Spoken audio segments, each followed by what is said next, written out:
মৃত্যুর 40 দিন পূর্বে মানুষ যে তিনটি স্বপ্ন বেশি বেশি দেখে, প্রিয় ভাইরা আমার, প্রিয় বোনেরা আমার, যখন কোনো মানুষ মৃত্যুবরণ করে সে তার মৃত্যুর 40 দিন পূর্বে এই তিনটি স্বপ্ন বেশি বেশি দেখে। অর্থাৎ কোনো মানুষ যদি এই তিনটি স্বপ্ন দেখে তাহলে বুঝে নিবেন যে আপনার মৃত্যু অতি নিকটে। অতএব আপনি সাথে সাথে তওবা করবেন এবং রবের কাছে আপনি ফিরে আসবেন। প্রিয় ভাইরা আমার, মৃত্যু, সকলকে মৃত্যুর স্বাদ গ্রহণ করতে হবে। এই মৃত্যু থেকে কেউ বাঁচতে পারবে না। আল্লাহ রাব্বুল আলামিন বলেছেন, কুল্লু নাফসিন যায়িকাতুল মাউত, every soul will test death. প্রত্যেকটা প্রাণীর মৃত্যুর স্বাদ গ্রহণ করতে হবে। এই মৃত্যু থেকে কেউ কখনো পলায়ন করতে পারবে না। মৃত্যু সকলকে পাকড়াও করবেই।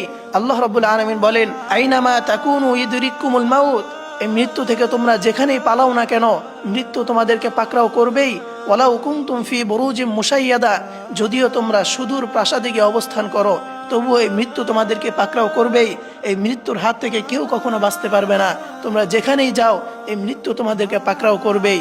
মানুষ তার ভবিষ্যৎ নিয়ে পরিকল্পনা করে, অথচ মানুষ জানেই না মৃত্যুই হলো তার আসল ভবিষ্যৎ। মানুষ তার ভবিষ্যৎ নিয়ে অনেক পরিকল্পনা করে, সে কোথায় যাবে, কি করবে, অথচ সে জানেই না যে মৃত্যুই হলো তার আসল ভবিষ্যৎ।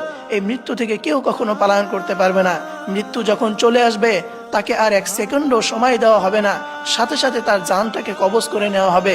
আল্লাহ রাব্বুল আলামিন বলেন, লিকুল্লি উম্মাতিন আজাল, প্রত্যেকটা জাতিরই একটি নির্ধারিত সময় রয়েছে, প্রত্যেকটা প্রাণীরই একটি নির্ধারিত সময় রয়েছে। ইদা জা আজালুহুম, যখন এই সময়টা চলে আসবে, লা ইস্তাখিরুনা সাআ ওয়ালা ইস্তাকদিমুন, তাকে এক সেকেন্ডও সময় দেওয়া হবে না। এই মৃত্যু তাকে পাকড়াও করবেই। এই জন্য প্রিয় ভাইয়েরা আমার, মৃত্যুর কথা আমাদেরকে সব সময় মাথার ভিতরে স্মরণ রাখতে হবে। মৃত্যুর কথা সর্বদা স্মরণ রাখতে হবে এবং কবর জগতে যেন ভালো থাকতে পারি, এই জন্য দুনিয়াতে আমাদেরকে ভালো কাজ করতে হবে। আল্লাহ হাবিব সাল্লাল্লাহু আলাইহি ওয়াসাল্লাম বলেছেন, বুদ্ধিমান তো সেই ব্যক্তি যে সব সময় মৃত্যুর কথা স্মরণ করে, দুনিয়াতে ভালো কাজ করে এবং আখিরাতের জন্য সামান গোছায়। এজন্য প্রিয় ভাইরা আমার, অবশ্যই আপনাকে মৃত্যুর কথা বেশি বেশি স্মরণ করতে হবে। আর যদি কোনো ব্যক্তি এই তিনটি স্বপ্ন দেখে তাহলে বুঝে নেবেন যে আপনার মৃত্যু অতি নিকটে।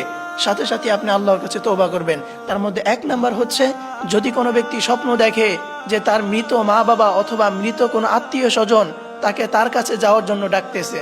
অর্থাৎ কোনো ব্যক্তি যদি এমন কাউকে স্বপ্ন দেখে যে তার পরিবারের মধ্যে অথবা তার মা কিংবা বাবা যে মৃত্যুবরণ করেছে এবং সে স্বপ্নের মাধ্যমে আপনাকে তার কাছে যাওয়ার জন্য ডাকতেছে, তাহলে এ ধরনের স্বপ্ন দেখলে বুঝে নেবেন যে আপনার মৃত্যু অতি নিকটে।